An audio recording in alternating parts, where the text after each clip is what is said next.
projetos de pesquisa e ensino. Obrigado, Silvio. E pesquisa e ensino sobre organizações e interculturalidade. E também sobre estratégia, gestão de negócios e internacionalização. Ela é líder do grupo de pesquisa Organizações e Interculturalidade, ligado ao diretório dos grupos de pesquisa do Brasil no CNPq, e publicou artigos em periódicos nacionais e internacionais, em eventos nacionais e internacionais, ligados a essas temáticas, né?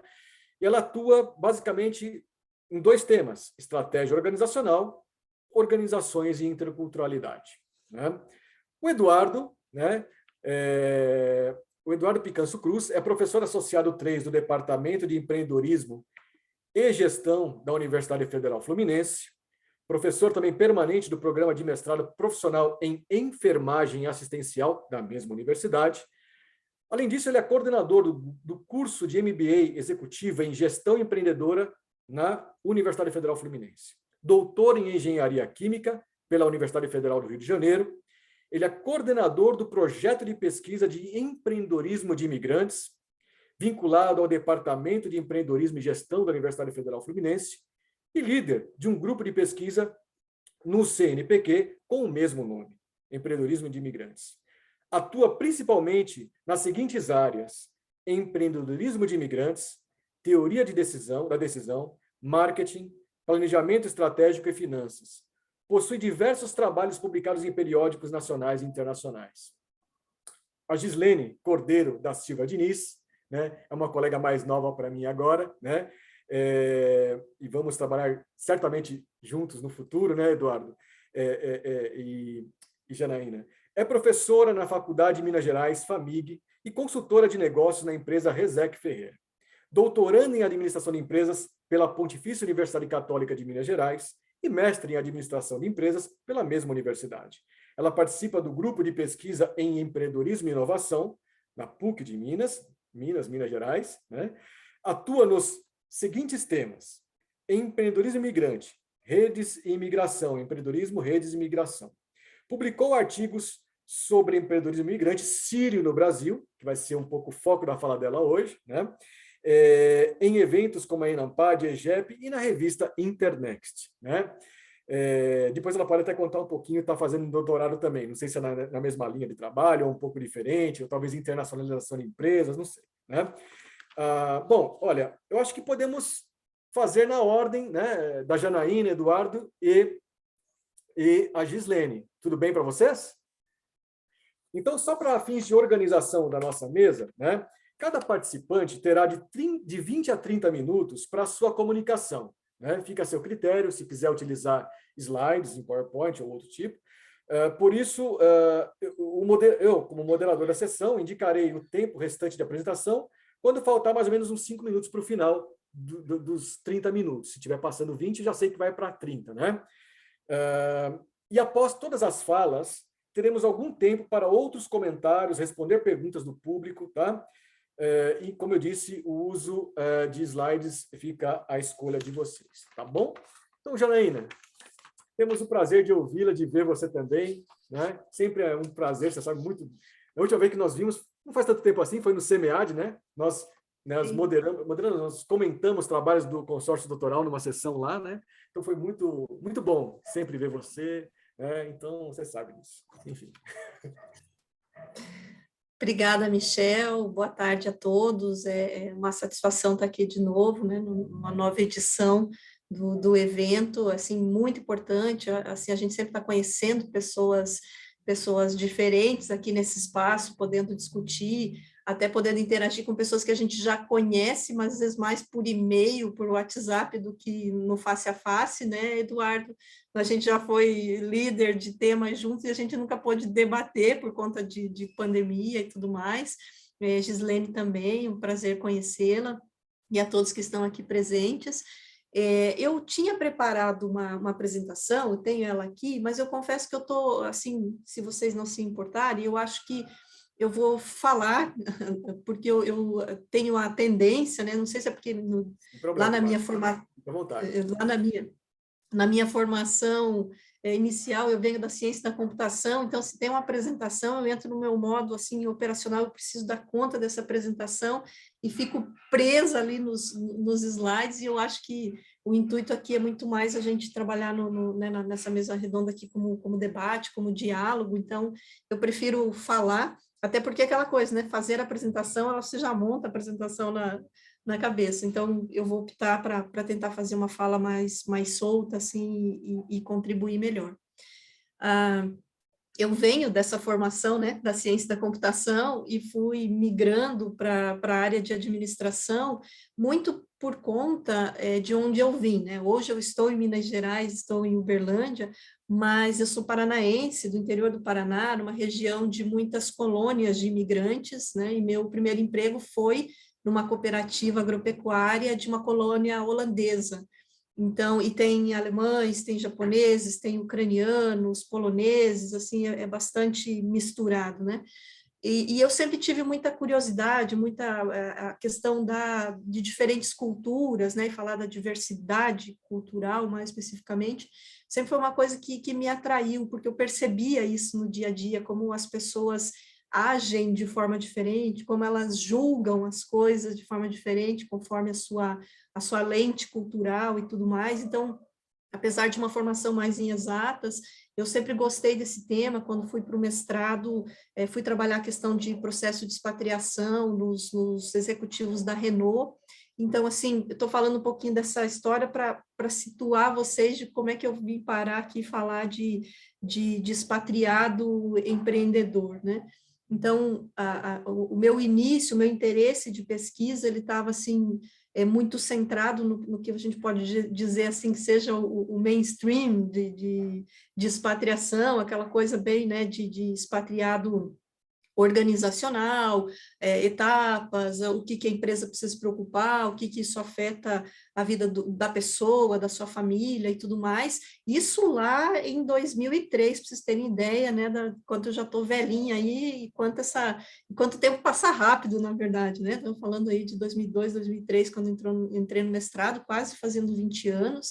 Então, assim, quase 20 anos estudando temáticas ligadas à questão intercultural, e parece que foi ontem, né? Porque é um tema tão envolvente, para mim, pelo menos e vem desde essa minha criação, formação do meu local, que parece que não é uma coisa, não exige tanto esforço, né? Mas exige, e a gente precisa cada vez mais estar aqui debatendo e tudo mais.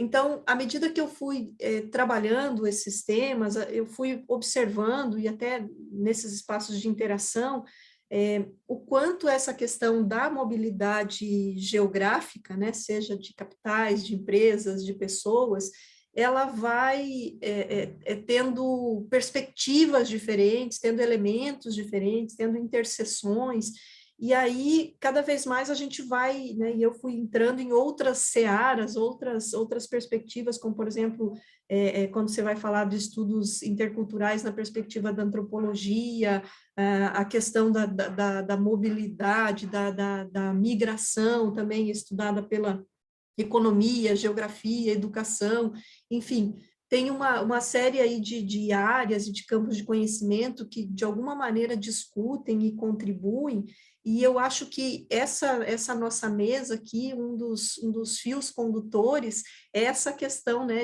da gente continuar absorvendo coisas de outras áreas, de diversos campos de conhecimento, e, ao mesmo tempo, contribuir para esclarecer um pouco o que está sendo estudado na perspectiva de cada área, de cada campo de conhecimento, para que a gente possa não só comparar nossos estudos, a gente possa nos apoiar nos nossos estudos, mas ver se a gente está falando da mesma coisa, né?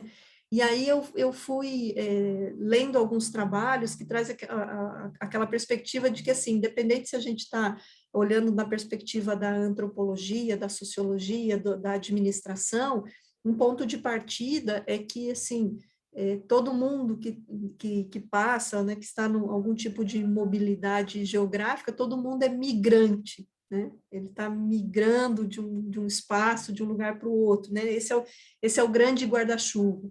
E aí, quando eu fui me deslocando dessa questão tão específica de estudar o expatriado organizacional, o expatriado profissional, eu fui tendo essa necessidade de discutir, de ampliar, né, e entender o que está mais embaixo desse guarda-chuva, além desse sujeito aonde eu estava mais focada, né? E aí, nessa ideia de que todos são migrantes, a gente vai trabalhando aí diferentes construtos, né? Então, desde a questão do imigrante, no seu conceito mais tradicional, né? Aquele que vai geralmente em busca de melhoria de vida, oportunidade econômica, né? Ao sair de uma situação social complicada e vai buscar essa oportunidade, mas vai com isso de forma permanente, né? Eu fecho uma porta e estou abrindo outra. Por outro lado, quando a gente está falando do expatriado, a gente está circunscrito a uma série de, não só teorias, mas práticas organizacionais, está relacionando a questões do mundo do trabalho mais específicas, né? Então, você está falando do suporte de uma empresa, você está falando de uma intenção, de um objetivo organizacional para aquela mobilidade, e aí já vai para uma outra natureza, que é a questão de você estar pensando em algo que é transitório, né? Geralmente o expatriado organizacional, ele vai por um período, ele volta, então ele não tem tantos estímulos, tanto motivo para se enraizar mais numa outra cultura, como o imigrante tem, que está vendo aquilo como, né, o outro país como seu novo país, o seu novo, toda uma questão até de reconstrução, não só familiar, econômica, mais de identidade e tudo mais. E o expatriado tem essa questão mais transitória. Só que, com a questão da própria tecnologia, com a questão das empresas, principalmente, demandarem que seus profissionais se locomovam mais, e da própria iniciativa das pessoas, dentro desse guarda-chuva aí de expatriado, dentro do guarda-chuva maior de que somos todos migrantes, a gente foi se deparando com novas realidades, né? Não só desse expatriado organizacional, com o amparo de uma empresa e tudo mais, mas com o conceito de auto-expatriado, né? E aí, alguns estudos que eu comecei a fazer nessa seara de auto-expatriado, inclusive apresentamos agora no Enampad, mandamos para uma revista, abre uma outra perspectiva para a gente falar de interculturalidade, para a gente falar de carreira, para falar de identidade, de inserção, de interação, né, significado dessa mobilidade, que é aquela pessoa que não vai por uma empresa, né? Ele vai pela sua própria iniciativa, ele vai tentar uma oportunidade também, pode ser de trabalho, de estudo, de conhecimento, ampliação de cultura, quebrar suas outras barreiras, né? Mas não tem esse amparo, assim como o imigrante tradicional, digamos assim, também não tem um amparo, um suporte de uma empresa, e isso tem não só despertado, né, o interesse da academia, como a gente tem visto, como das próprias empresas, dos próprios profissionais, e aonde eu vi uma oportunidade de estudar, que, né, trago aqui, compartilho com vocês, que está sendo, fizemos então esse trabalho, eu e o Carlos, meu esposo, que também atua com esse tema, e eu também estou orientando uma outra aluna agora, usando canais do YouTube, pessoas que criam, brasileiros que criam canais no YouTube para compartilhar essa sua experiência de auto-expatriado. Lembrando sempre que, obviamente, né, às vezes a pessoa começa o seu processo de mobilidade como um auto-expatriado e depois ele pode se tornar um imigrante, porque ele define se fixar naquele país e vai procurar documentação e vai ficar de uma forma mais permanente. Mas é interessante perceber como tem realmente nesse conceito do auto-expatriado, aquele que vai de uma maneira mais transitória, não necessariamente escolhe o país X e lá fica definitivamente, como isso tem, principalmente em pessoas bastante jovens, né, tem sido uma forma de repensar suas vidas, de se recolocar. E aí a gente fez justamente uma pesquisa com brasileiros que têm canais no YouTube e que vão contando, e a gente foi fazendo um estudo dos processos de adaptação, né? O que se as famosas teorias de ajuste intercultural, que vem lá do década de 90, começo dos anos 2000, focado nesse expatriado organizacional, se elas funcionam para esse autoexpatriado, né, para esse que não tem todo esse amparo. E, de fato, algumas coisas, elas são pertinentes, a questão, assim, por exemplo, de você passar por fase de lua de mel, por você ter uma situação de choque e tudo mais, mas a gente observa que as teorias mais clássicas, elas já não absorvem mais tudo que a gente está acontecendo, toda essa realidade, inclusive, fazendo essa pesquisa falando dos canais, o fato de criar um canal e começar a ter seguidores, alguns dos canais já têm mais de 100 mil seguidores, altera todo o processo, a própria finalidade da mobilidade, da autoexpatriação, porque algumas coisas as pessoas começam a fazer nesse seu novo ambiente, nessa nova realidade, pensando também nos seus seguidores, no que os seguidores querem, no que vai ser interessante, no que eu posso vivenciar para mostrar. Alguns acabam desenvolvendo, e aí já vou entrar, né, dentro de autoexpatriado, no Expatpreneur,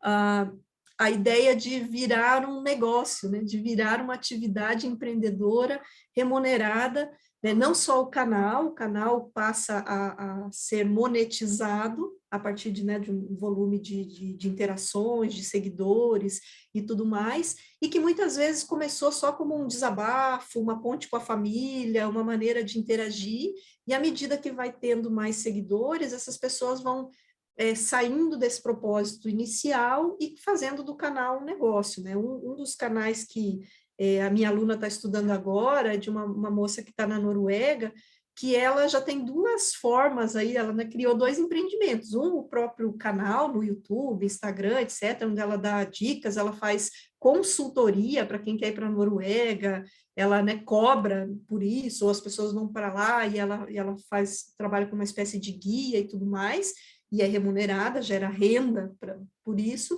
e ela também criou uma loja virtual onde ela vende basicamente para brasileiros. Ela está lá na Noruega e ela, né, vê alguns produtos que têm, digamos assim, essa cara de países nórdicos, e ela vende isso, né, para brasileiros, e não só para brasileiros, mas o principal público dela, que aí vai mostrando também que o próprio conceito de autoexpatriado, que passou a ser mais considerado no ambiente também organizacional, para as pessoas é interessante contratar um autoexpatriado do que o expatriado organizacional, porque ele foi porque quis, ele é contratado com as regras locais de trabalho, eu não preciso me preocupar com repatriação e tudo mais, já é alguém mais disposto a se enraizar na cultura, a socializar, porque ele está ali, porque, né, é uma coisa que ele quer, é um objetivo pessoal, então isso tem despertado interesse das empresas e também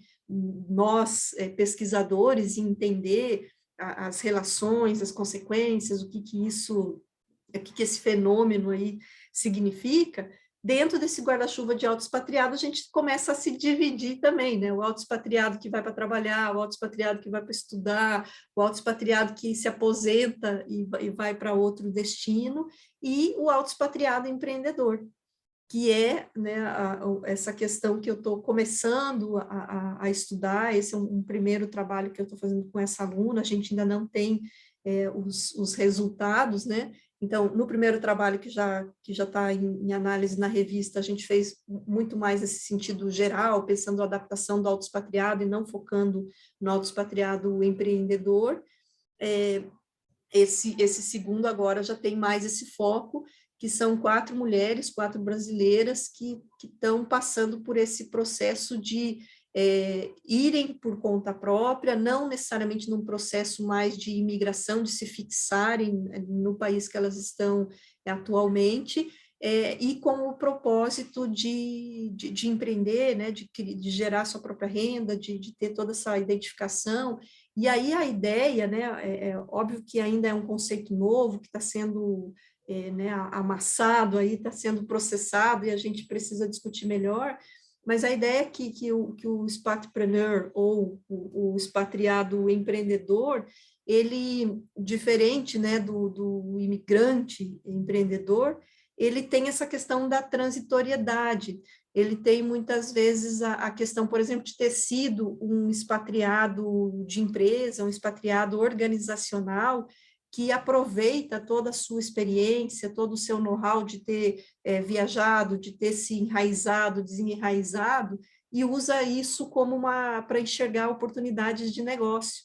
Então, as pesquisas como do Selmer, junto com outros autores, agora publicado em 2018, eles fazem um trabalho bem interessante mostrando isso, né, o quanto as experiências prévias, experiências anteriores com a mobilidade, principalmente no formato tradicional de expatriação, tem impulsionado esses novos empreendedores e que tem toda essa carga, né, de trajetória, de experiência, capacidade de enxergar oportunidades.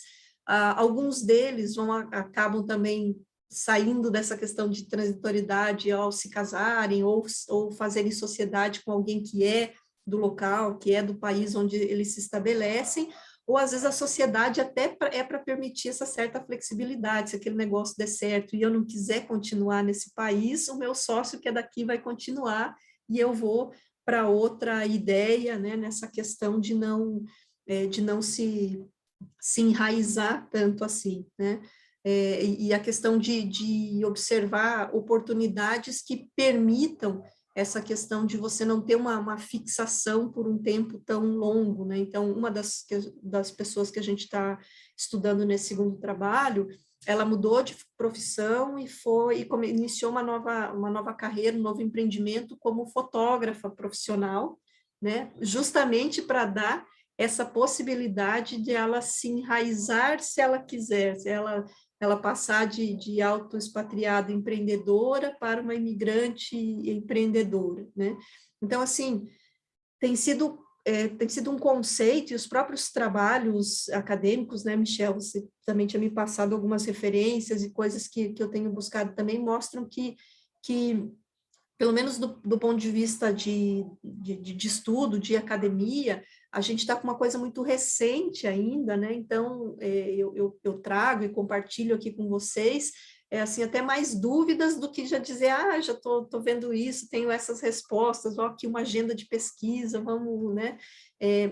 Porque eu acho que, assim, está sendo muito interessante, não só a gente abrir, né, e a gente dentro desse guarda-chuva aí transitar pelos diversos sujeitos em mobilidade, pelas diversas, seja a questão de falar, por exemplo, do empreendedorismo étnico, seja falar do imigrante que é empreendedor, seja falar do autoexpatriado empreendedor, é necessária essa discussão, essa distinção de conceitos, de novo, para a gente deixar claro de que sujeito que nós estamos falando, né?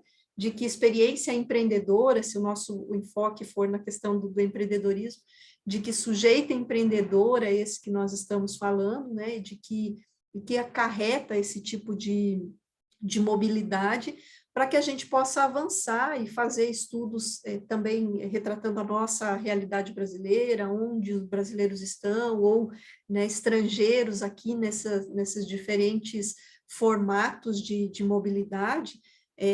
E assim, espero em breve, né, poder ter mais achados para compartilhar com vocês, mas eu tenho observado isso, né, a necessidade da gente, cada vez, a gente já faz isso, mas cada vez mais transacionar entre áreas, mas ao mesmo tempo deixar muito claro conceitos, qual construto a gente está lidando, eles são comparáveis ou não, em que eles se diferem, para que a gente possa também fazer pesquisas mais robustas e, por fim, usando fontes diferentes, somadas às nossas tradicionais fontes, como entrevista, um grupo focal, uma pesquisa documental, fazer, por exemplo, o uso disso né, a gente usou, nesse caso, e com essa aluna estou usando, a questão de pesquisa narrativa, né, que além da gente assistir os vídeos do YouTube, acompanhar o canal das autoexpatriadas empreendedoras, daí a gente também vai conseguir já marcar com 3 delas entrevistas,